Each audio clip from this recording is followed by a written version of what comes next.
In this video, I restore the newest member of my vintage Tandy computer collection, a Tandy 3100 Model 10. The eBay auction that I won was for the computer only and included no peripherals or accessories. It was obvious that the machine had been neglected for years by the photos in the auction listing, and the description stated that it had some rust and needed to be cleaned up. But I wasn't really prepared for just how filthy it was.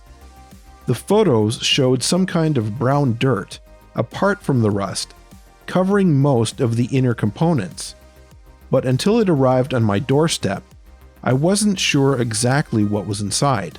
The process of restoring a vintage computer is very satisfying to me, so I wasn't scared by its condition.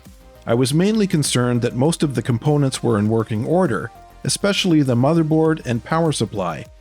As you can see, the box the computer was shipped in was flimsy, but it was padded well enough that I don't think the computer incurred any additional damage during transport. The bubble wrap had loose bits of dirt in it, a sign of what was to come. From the outside, it didn't look too bad, a bit of yellowing, especially the CD-ROM drive, a few scratches and some dirt. The front corners of the outer case were a little bit misshapen. The back of the unit looked very clean. I also wasn't exactly sure what components were on the inside. I knew that it had a sound card, but I wasn't sure what kind, and I knew that it had a modem and some kind of IDE controller. That was all I could tell from the auction photos. Immediately after removing the outer plastic case, I noticed that the two support posts that hold it in place on the front were broken off. I double-checked the auction photos and could see that they were already broken before it had been shipped. This, combined with the banged-up corners, led me to believe that, at some point in the computer's lifetime, it had sustained some major impact damage. Peeling back the two steel panels on the top of the unit, I started to get an idea of what was inside. I quickly blew out most of the loose dirt with my electric blower. This thing was nasty. It was apparent that the computer had some kind of bug infestation. The brown dirt I had been seeing was what I believed to be excrement, and there were small cocoons or egg casings nestled in every nook and cranny of the machine. The computer also had a distinct odor coming from it, like it had sat in a barn for the last 20 years. The trails of bug excrement seemed to have been the cause of most of the rust on the inside as well. The dung was literally everywhere, on the inside of the case, on the motherboard, on the memory sticks, on the sound card, and even inside the CD-ROM drive. By the way, I still have no idea what kind of bugs these were. They're nothing I've ever seen before, and despite searching the internet, I can't identify them. This computer came from Florida, and I live in Canada, so it might not even be a species that we have up here. So, if anyone has an idea of what they are, I'd be interested to know. It was at this point that I finally got to see that the upgraded processor installed was a Cyrix 486 DX266, the fastest processor that this motherboard can handle. The next order of business was to turn on the machine and make sure it was working. I know that turning on a computer this dirty might not be the best idea, but I wanted peace of mind that it was still in working order after it had been shipped. The seller had mentioned that it did boot to the BIOS during a test. I plugged it in and it booted to the BIOS just like the seller had described. I was satisfied that it was in the same condition as when I had won the auction. As a small bonus, I discovered that there was still a CD in the ROM drive, a 1999 Grolier's Multimedia Encyclopedia. I also noted that the CD-ROM tray was not opening smoothly. I took the computer back outside and began a complete teardown, making sure I kept all the parts organized. This process revealed the true extent of the dirt and rust. I brushed away as much of the caked-on dirt as I could at this point. You can see that the rust pattern on the bottom of the case appears to be from some kind of moisture that it was exposed to, and not from the bug infestation. I continued cleaning every part of the machine. The motherboard needed a good brush down to remove remaining egg pods and large chunks of debris.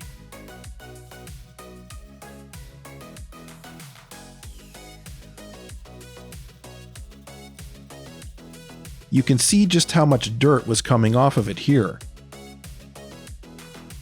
I was easily able to remove and save the rubber feet from the bottom of the case so I could reinstall them later.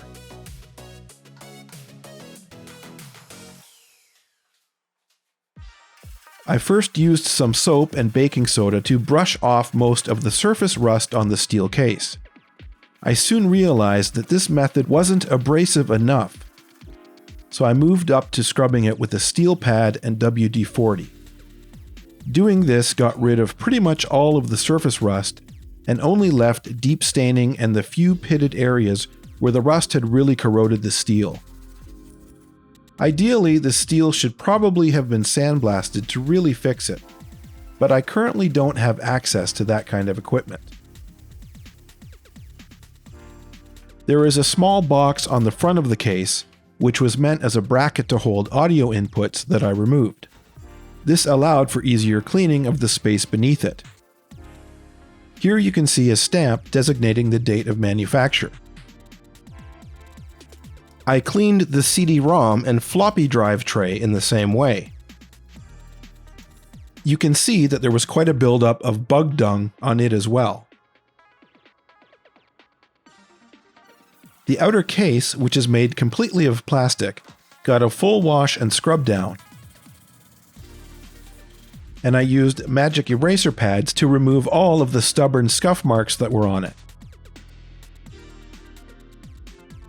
Since most of the plastic was showing signs of yellowing, I decided to Retrobrite it. This would restore it to its former beige glory. I removed the front panel from the outer plastic case so that I could Retrobrite the two pieces separately. My method for Retrobriting is to coat the plastic in Salon Care Professional 40 volume developing cream and place it under UV lights for 2 to 3 days. This works very well for me, and I can do it all indoors in a controlled environment. I paint on the developing cream, making sure every part of the plastic is coated, and wrap it in saran wrap so that the cream doesn't dry out. This also makes it easy to handle. Once it is coated, I place it in a container lined with aluminum foil and roughly fitted with UV lights. These lights are readily available on Amazon. Here is the front panel after it has been Retrobrited, compared to the rest of the case. Not a bad job. It looks fully restored to its original color. The main body of the outer case took a little longer to Retrobrite because of its size. I did one side at a time and left each side under the UV light for 1 to 2 days. Here is both the faceplate and the outer box after the full Retrobrite treatment. The CD-ROM faceplate was extremely yellow, and you can see in the before and after comparison just how well this method of Retrobriting works. The outer plastic case was now ready to be reassembled. The post between the CD-ROM and floppy drive was broken, so I created a reinforcement piece out of some spare acrylic that I had and glued it to the post with JB Weld epoxy. Once this was dry, I used the JB Weld again to glue the front panel to the body of the case. I also reattached the 2 support posts that had broken off. To cover up any signs of rust and the bug infestation that had led to it, I decided to paint the steel case. First, I covered the back of the case with masking tape, as this entire panel is actually a big sticker that I didn't want to remove or ruin. I then sprayed the entire case as well as the CD-ROM tray and center support bar with white primer. Just the primer alone really refreshed the look of these pieces. After the primer had fully dried, I took everything to my dad's shop and spray painted it with Rust-Oleum Metallic Satin Nickel. I really ended up liking how this color looked, and felt that it matched the Tandy beige of the outer case quite well. Once the paint was dry, I reinserted the audio jack box and removed the masking tape from the back of the case. Here's how it turned out, a dramatic difference from its former rusted-out condition. I decided not to paint the two top panels as they were in decent shape as they were, with only a small amount of dirt on them and no rust. I do appreciate the instruction stickers that were included on the top of these panels, especially the one detailing all of the jumper options on the motherboard. The rubber feet that I removed cleaned up nicely and were easy to reinstall. Just push the rubber feet into the holes of the case and insert the plastic pin all the way through the center. Carefully, I disassembled and cleaned the power supply. There was some bug excrement on the inside, but it wasn't too bad. I blew the dust out and washed all the cables and connectors. Incredibly, there was one egg casing buried deep inside the unit on the outer barrel of the fan. The power supply had rust marks on the side and front panels, which I cleaned and ground off with my small sanding tool. I then painted those two sides only to cover up any marks. This is how it ended up. It was quickly installed by 6 screws, 2 in the bottom feet and 4 in the back. The power switch and ground wire screwed into the front of the case securely. The CPU upgrade, the Cyrix 486DX266, was relatively clean. There were a couple of hard spots of dirt to clean off of the heatsink, and I used isopropyl alcohol to remove an odd clear stain from the bottom. The motherboard, which to me is the most valuable piece of this build other than the outer case, was totally filthy.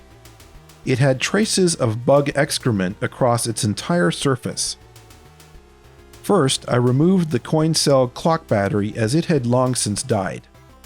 I used a combination of baking soda and distilled water to scrub away all of the dirt. The expansion board socket had a sticker on it that I didn't really care about, so I scrubbed it off as well. I found that water or isopropyl alcohol on its own was not enough to remove all of the bug stains. I needed something with a bit of grit. Thus, I chose to use the baking soda. This worked really well and got the main board looking like new, though I did have to rinse it thoroughly to remove all of the baking soda. The expansion board was also dirty, so it got a nice bath as well. The sound card that came with this machine ended up being a MediaVision Pro Audio Spectrum 16. I have never owned one of these cards, so I was excited to see it cleaned up and tested out. It is fairly large, almost half the size of the motherboard, and was equally as dirty. Again, I scrubbed it with baking soda and distilled water. It's a gorgeous card and cleaned up beautifully. I also cleaned off the IDE controller card, which I won't be using. The original owner had the CD-ROM drive plugged into this, but I will be plugging the CD-ROM drive directly into the motherboard. It has stereo RCA outputs on it, which seem to be a little redundant, since I already have a stereo mini jack output on the sound card.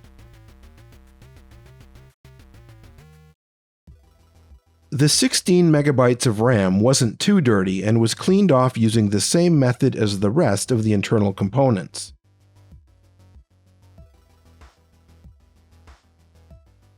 I will not be using the modem, but I figured I should clean it off anyhow just to be consistent. The PC speaker on the front of the computer was basically garbage. It did still work, though it was covered in excrement and appeared as though the bugs had started to eat away at the paper cone. So, I bought a new matching speaker on Amazon.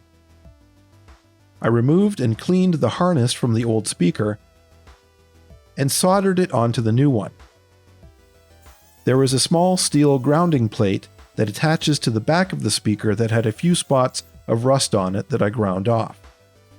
The speaker is held onto the front of the case by a plastic bracket that twists on firmly. The Acer CD-ROM drive is a bit of a story unto itself. I didn't have a way to properly test the CD-ROM drive before I began to restore it. I only knew that it powered on and that the CD tray opened partially.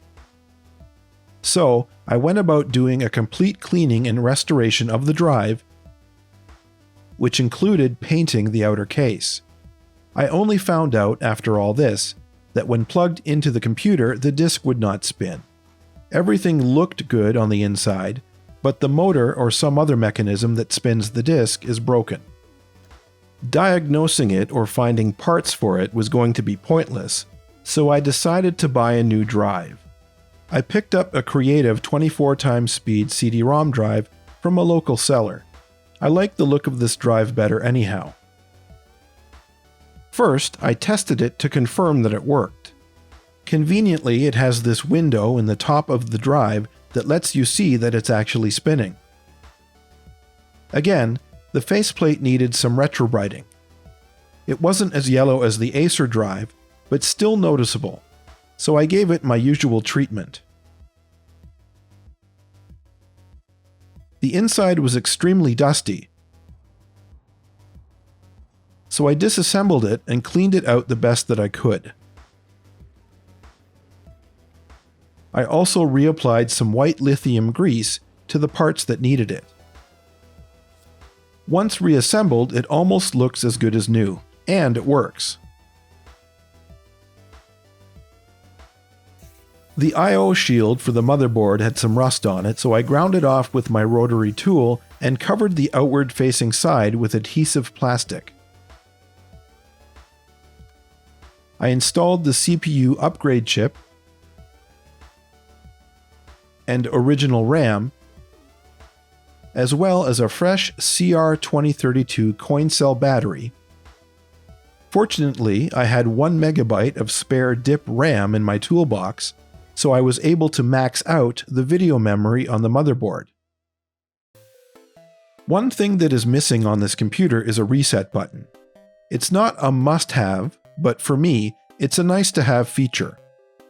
The motherboard does have a header for a reset switch, so it is a bit of a shame that they didn't incorporate a reset button into the original design. I picked up a pack of these simple push buttons from Amazon, so I could create my own reset button. Ideally, the reset button should go on the front of the machine, where it is the easiest to reach, but I didn't want to drill a hole anywhere in the original plastic. There was room in the metal bracket of the CF card reader I'm using, so I drilled a hole there and screwed in my red reset button. I added a wire extension with plugs to the button so it will easily connect to the motherboard. This will still be relatively easy to reach, as it will be on the outer left top corner of the back of the case, once the XT IDE card is installed. The network card I am using in this build is a 3COM Etherlink 3. Essentially, this is replacing the old modem that came with the machine. These network cards are very reliable, easy to use, and are configured using software. It was never my plan to use the hard drive that came with this machine, a 540 MB Western Digital Caviar 2540, as I prefer using modern options like XT IDE with CF or SD card readers. But I did want to test it to see if it still worked, and also to back up the data on it if it did. Unfortunately, a test revealed some click of death type sounds that led me to believe that I won't be able to recover any of the data. This is not a huge deal, but it would have been fun to see what programs the previous user had installed, and how the computer had been configured. Finally, it was time to start reassembling the computer. With the power supply already installed, I screwed the motherboard into the case. I added some plastic washers to the bottom of the motherboard to add a bit of extra protection to both the case and the motherboard. I also added some small nylon standoffs to the two screw holes at the front of the motherboard to give it a bit more support. The power supply was then plugged into the motherboard. I plugged the wires for the speaker and the power LED into their respective headers, and then secured the power LED to the case. Instead of reviving the old floppy drive, I will be using a Gotek floppy drive emulator. These are much more convenient than floppy drives, and you can load dozens of floppy disk images onto a USB stick, which it reads. This is much better than writing and swapping out multiple 3.5-inch floppy disks. It plugs into the same cable as the original floppy drive, and you only have to set a couple jumpers on it to get it to work with your particular system. This motherboard uses an ISA riser board in order to fit up to 3 possible expansion cards horizontally into the case. Once it was in place, I installed my XT IDE card and Gotek drive so I could perform a basic test to make sure the system was working. Thankfully, the computer posted to the BIOS and only needed some minor configuration, like setting the date and time, before it would boot to a test CF card I had configured for one of my other computers. By this point, I had acquired 2 new matching RAM SIMs, so I replaced the old SIMs that weren't matching. I screwed the Gotek floppy emulator and CD-ROM drive into their mounting bracket. Once that was installed into the machine, I inserted my 3COM Ethernet card, Pro Audio Spectrum card, and XT IDE card into the expansion riser. I cobbled together a little mounting point for a hard drive activity light which I attached to the left side of the front of the case. This plugs into the XT IDE card and can be seen lighting up through the front grille of the plastic outer case when the CF card is being read. I attached my new reset button to the header on the front of the motherboard. Here is the computer with components installed, wires connected, and in full working order. Here is the computer with the top cover panels in place. And finally, here it is fully assembled with the outer plastic cover in place. I really like how this turned out. It looks much cleaner overall, with only a few visible blemishes. The CD-ROM drive and Gotek match nicely, and the back of the machine is pretty much spotless. I'd say that it's looking 10 times better than it was when I first acquired it. Here is a roundup of all of the unused original parts that came out of the computer. The CD-ROM drive and hard drive are inoperable. The various cables and speaker are either damaged or foul-smelling. The floppy drive is dirty and untested, and the modem and IDE expansion card are not needed. This concludes the physical restoration of the machine. I have performed the basic installation of the Pro Audio Spectrum 16 audio card and the 3COM network card. Both are fully functional. Next comes the fun part of installing the rest of the software that will turn this into a fully functioning retro gaming rig. I hope you've enjoyed watching this restoration process. If you have any suggestions as to what I could have done differently, feel free to leave a comment below. Also, if you've used or have owned a Tandy 3100, I'd love to hear your experiences or memories of it. It seems to be a capable yet compact 486 PC that I look forward to using for years to come.